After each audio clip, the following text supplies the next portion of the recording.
MP वर्ग 3 में Madhya Pradesh high court के द्वारा बीएड सेलेक्टेड कैंडिडेट की एलिजिबिलिटी पर अंतिम निर्णय दे दिया गया है। माननीय हाईकोर्ट के अनुसार सुप्रीम कोर्ट के क्लेरिफिकेशन एप्लीकेशन के आधार पर चयनित बीएड अभ्यर्थी पूरी तरीके से सेफ है और उनकी नौकरी पर कोई भी खतरा नहीं है और जो डीएलएड की तरफ से याचिका दायर की गई थी उसे डिस्पोज्ड ऑफ कर दिया गया है, यानी निस्तारित कर दिया गया है। एक डेडिकेटेड वीडियो में मैंने आप सभी को बताया था कि जो 2 शर्तों के बारे में सुप्रीम कोर्ट ने बातें कही हैं, हाई कोर्ट ने उनको किस तरीके से इंटरप्रेट किया है और इन सब के बाद से लगातार आपके कमेंट के माध्यम से प्रश्न आ रहे हैं कि वहाँ पर देम का मतलब बीएड कैंडिडेट से है, यानी कि बीएड कैंडिडेट अगर खुद कोर्ट को अप्रोच करती है और उस कंडीशन में अगर वो भर्ती सब्जेक्ट टू आउटकम होती है तब वहाँ पर बीएड पर खतरा है। चूंकि मध्य प्रदेश में बीएड ने खुद से अप्रोच नहीं किया था इसलिए यहाँ पर कोई भी खतरा नहीं है। साथ ही साथ इस मुद्दे पर भी बात होगा कि हाईकोर्ट ने ये कहा है कि जो डीएलएड कैंडिडेट्स के द्वारा इस याचिका को हाईकोर्ट में लाया गया वह जब देख लिए कि हमारे नंबर कम आ रहे हैं तब वो कोर्ट को अप्रोच करते हैं। और इसके अलावा जो रीजन बताए गए हैं सुप्रीम कोर्ट के क्लेरिफिकेशन एप्लीकेशन के आधार पर, उन सभी मुद्दों पर डिटेल में बात करने जा रहे हैं, अंत तक जरूर जोड़े रहिएगा। और साथ ही साथ इस वीडियो से आपको ये भी हिंट जानने को मिलेगा कि अगर ये मैटर फिर से कोर्ट में जाता है तो क्या चीज़ें हो सकती हैं और किस तरीके से बीएड के पक्ष में क्या चीज़ें मजबूत हैं और डीएलएड के पक्ष में क्या चीज़ें मजबूत हैं, आपको जानने को मिलेगा। नमस्कार दोस्तों, मेरा नाम है नीरज, आप देख रहे हैं करियर बिट यूट्यूब चैनल। अगर आप इस चैनल पर पहली बार विजिट कर रहे हैं तो इसको सब्सक्राइब करते हुए बेल आइकन को प्रेस करना ना भूलें। व्यू बिट पर सुबह एक डेडिकेटेड वीडियो में मैंने आप सभी को बताया था कि माननीय सुप्रीम कोर्ट ने एमपी के क्लेरिफिकेशन एप्लीकेशन में जो पूरा लाइन लिखा था 7वें और 8वें पेज में, उसमें उन्होंने ये कहा था कि हम अपना डिसीजन 11 अगस्त का जो डिसीजन है वो प्रोस्पेक्टिव लागू करते हैं, लेकिन ये प्रोस्पेक्टिव ऑपरेशन केवल उन बीएड कैंडिडेट पर लागू होगा जो कि किसी भी राज्य की एजुकेशनल बोर्ड के द्वारा एडवर्टाइजमेंट जो जारी किया गया था उसमें एज ए मिनिमम क्वालिफिकेशन होना चाहिए, वैलिड क्वालिफिकेशन बीएड शामिल होना चाहिए और बीएड को अप्रोच करना होगा कोर्ट की तरफ। और अगर उनकी भर्ती सब्जेक्ट टू आउटकम है तो वो सेफ नहीं रहेंगे, लेकिन अगर बीएड ने खुद से अप्रोच नहीं किया है और उस दौरान अगर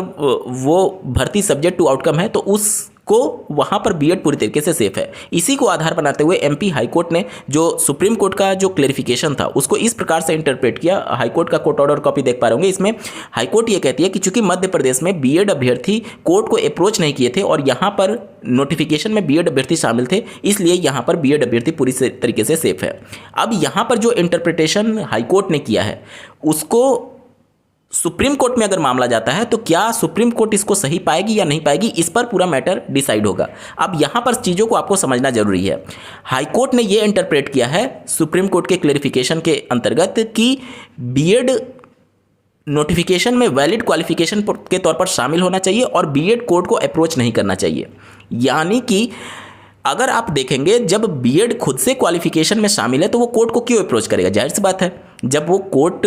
को तभी अप्रोच करेगा ना जब उस नोटिफिकेशन से वो संतुष्ट नहीं होगा। जब बीएड शामिल ही है, जब वो संतुष्ट है तो कोर्ट को तो अप्रोच करेगा नहीं। लेकिन मान लीजिए कि हाईकोर्ट ने जिस प्रकार से इंटरप्रेट किया है यही मान लीजिए सही है और उस कंडीशन में बीएड नोटिफिकेशन में शामिल भी है और हाईकोर्ट को अप्रोच भी करता है और तब जाकर के वो सब्जेक्ट टू आउटकम होता है, तब वहाँ पर मान लीजिए खतरा है 1% ही सही, अगर मान लीजिए ये इंटरप्रिटेशन किया जाता है तो। अब यहाँ पर समझने वाली बात यह है कि जब सुप्रीम कोर्ट में मामला चल रहा था 12 अक्टूबर 2022 को, जब सभी राज्यों की भर्ती को माननीय सुप्रीम कोर्ट ने अपने फैसले के अधीन रखा था, उससे पहले मध्य प्रदेश के बीएड कैंडिडेट सुप्रीम कोर्ट को अप्रोच कर चुके थे। अब इसी पॉइंट को ध्यान से समझिएगा, अगर हाईकोर्ट जिस प्रकार से इंटरप्रेट कर रही है अगर वो चीज़ें सही होती हैं तो उस कंडीशन में बीएड मध्य प्रदेश में एज ए वैलिड क्वालिफिकेशन शामिल किया गया। बीएड ने खुद से कोर्ट को अप्रोच किया, एज ए आईए दाखिल करके वो सुप्रीम कोर्ट में उपस्थित होते हैं बीएड कैंडिडेट, जो कि बाकायदा अपने कोर्ट ऑर्डर में मध्य प्रदेश हाईकोर्ट ने भी स्वीकार किया हुआ है। उनका कोर्ट ऑर्डर में ये बातें मेंशन की गई हैं कि जो 2 आईए दाखिल किए गए थे उसमें से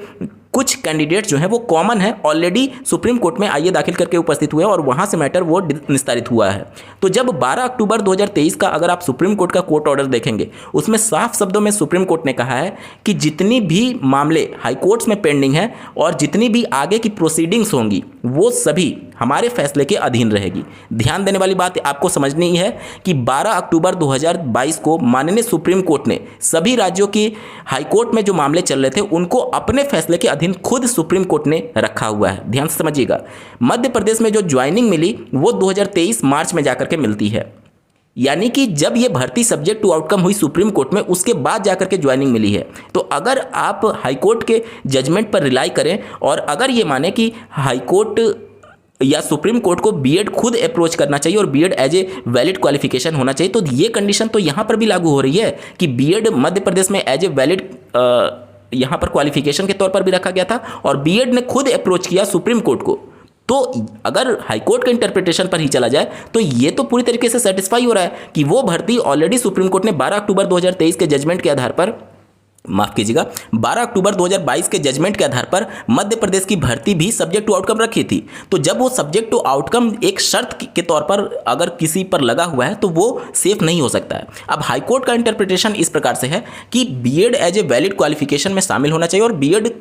खुद से अप्रोच नहीं करना चाहिए कोर्ट को। यहां पर कोर्ट की बात की गई है, सुप्रीम कोर्ट या हाई कोर्ट की बात नहीं की गई है। हाई कोर्ट में बीएड क्यों जाएगा जब एज ए वैलिड क्वालिफिकेशन था? अगर इसी दोनों कंडीशन को ही देखें तो हाई कोर्ट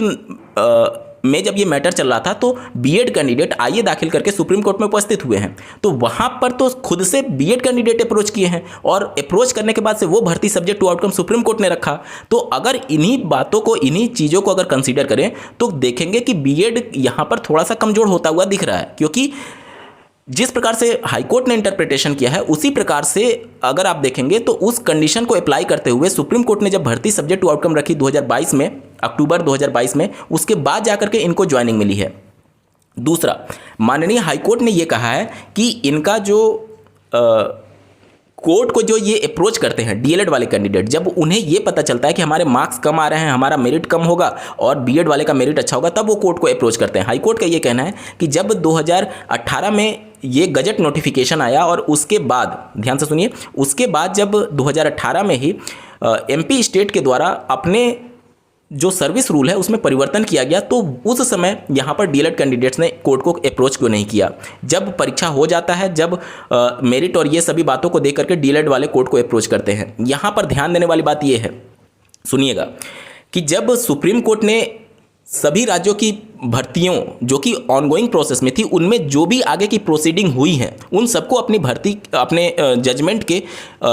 अधीन रख लिया था। अब जब जजमेंट के अधीन रख लिया है तो उन्होंने, सुप्रीम कोर्ट ने ये नहीं देखा कि इन्होंने कोर्ट को कब अप्रोच किया, कब गए, कब नहीं गए। और ये भी आपको देखना जरूरी है कि जब 2018 में नोटिफिकेशन आया था उसके बाद से 2019 की जो वैकेंसी है, 2018 में एडवर्टाइज किया गया था यूपी में 69,000, जो कि श्री राम शरण मौर्य वाला केस निस्तारित हुआ सुप्रीम कोर्ट में 2020 में। उस समय तक सुप्रीम कोर्ट ने बीएड को एज ए वैलिड क्वालिफिकेशन के तौर पर माना था, क्योंकि उस समय उस तरीके से चैलेंज हुआ ही नहीं था। उस समय केवल ये देखा गया था कोर्ट के द्वारा, जो कि माननीय पटना हाईकोर्ट ने अपने कोर्ट जजमेंट में साफ तौर पर लिखा हुआ है कि रामशरण मौर्य वाले केस में ऑनरेबल सुप्रीम कोर्ट ये एग्जामिन नहीं कर रही थी कि जो एनसीटी का गजट नोटिफिकेशन एक्ट 1993 के प्रावधानों के अंतर्गत आया है अथवा नहीं आया है, साथ ही साथ 21A का वायलेशन है अथवा नहीं, इन सभी चीज़ों को एग्जामिन सुप्रीम कोर्ट नहीं कर रही थी, क्योंकि सुप्रीम कोर्ट या फिर कोई भी कोर्ट उन्हीं प्रेयर्स के आधार पर एग्जामिन करती है जो कि कैंडिडेट्स के द्वारा किया गया रहता है। अब उत्तर प्रदेश में जो 69,000 वाला मैटर था उसमें जो कैंडिडेट थे वो उस गजट नोटिफिकेशन को उस तरीके से चैलेंज नहीं किए थे जिस प्रकार से जोधपुर में किया गया था। उत्तर प्रदेश में चूंकि परीक्षा होने के बाद यहाँ के कैंडिडेट, जो यहाँ की अध्यापक सेवा नियमावली 1981 है, उसमें बाद में संशोधन किया गया परीक्षा को, और इस संशोधन को वो चैलेंज किए हुए थे, जिस पर सुप्रीम कोर्ट ने ये टिप्पणी किया कि ये संशोधन बिल्कुल सही है क्योंकि वो बाइंडिंग नेचर का था। यहाँ पर इस बात पर चर्चा ही नहीं हुआ कि 1993 वाला मैटर जो एक्ट है उसके अंतर्गत प्रावधानों को सही से लागू किया गया है या नहीं, सही से नोटिफिकेशन बनाया गया नहीं, इस पर चर्चा ही तक नहीं हुआ। ये माननीय पटना हाईकोर्ट के खुद के वर्डिंग्स हैं, उनके कोर्ट ऑर्डर में जब छठे चरण की शिक्षक भर्ती से बीएड अभ्यर्थियों को बाहर किया गया तो वहाँ पर उन्होंने कोर्ट ऑर्डर में ये बातें मेंशन की हुई हैं। अब यहां पर समझने वाली बात यह है कि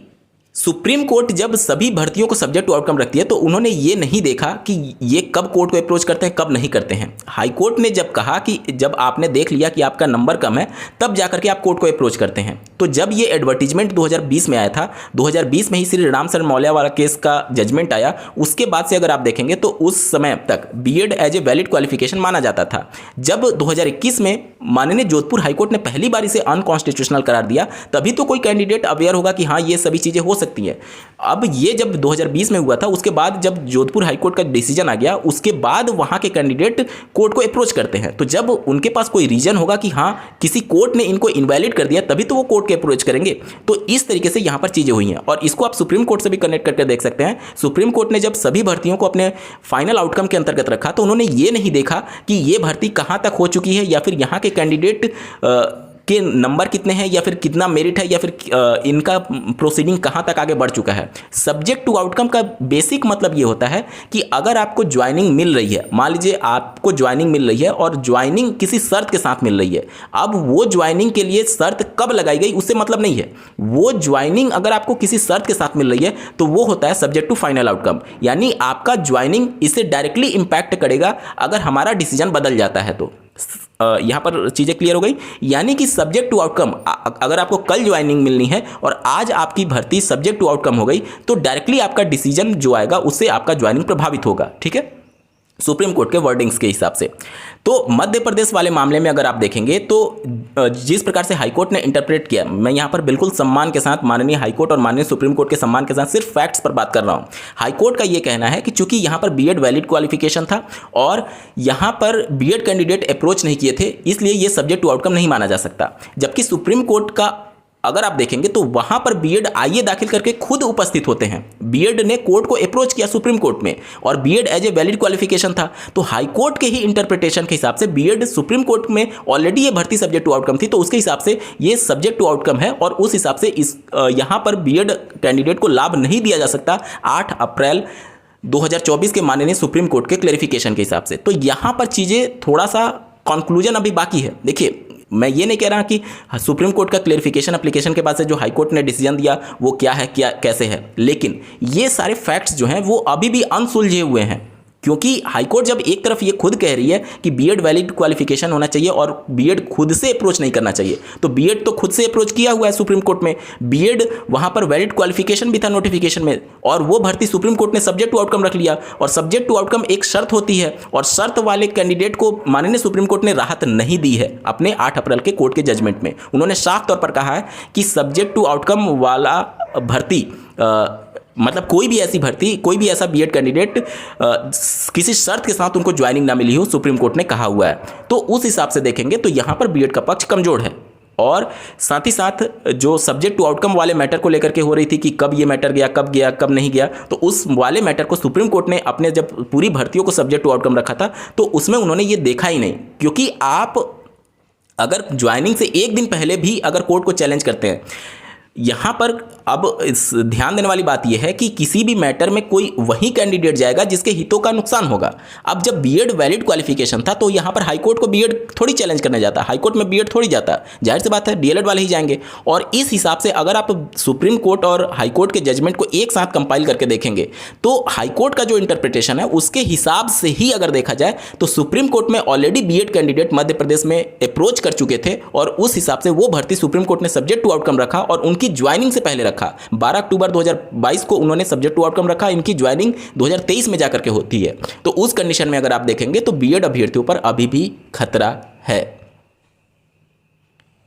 इस वीडियो को देखने के लिए आपका बहुत बहुत धन्यवाद। भगवान करे आपका दिन शुभ हो।